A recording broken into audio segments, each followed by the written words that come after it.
Haram selepas solat Isyak.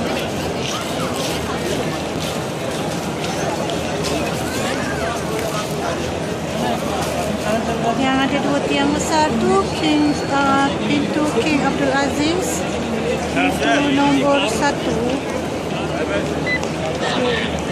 Dia berhadapan betul-betul dengan Zamzam Tower ni.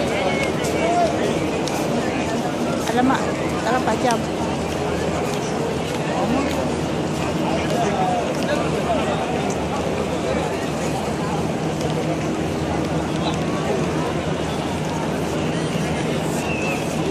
Kan malam ni terawih. Rupa-rupanya tak. Besok masih belum puasa. Hari Ahad baru 1 Ramadan. Sekarang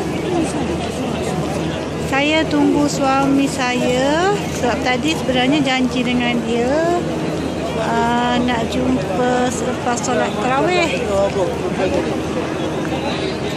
Ni meeting point kami dekat Bin Daud.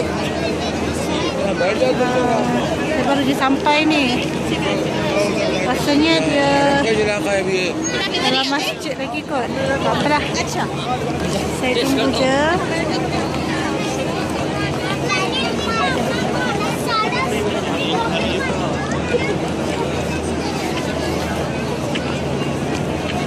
Sekejap kita cari view yang nampak Zamzam Tower. Pintu King Abdul Aziz betul-betul berhadapan dengan Zamzam Tower. Okey.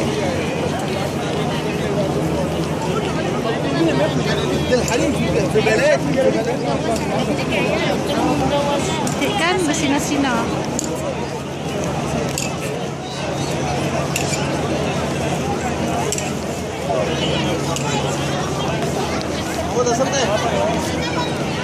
Itu Zamzam King Abdul Aziz Gate, pintu nombor 1. Betul-betul berhadapan dengan dia. Jeng. Tak dapat. Tu Zamzam Tower. Subhanallah tingginya. Dalam tu ada shopping complex, ada hotel.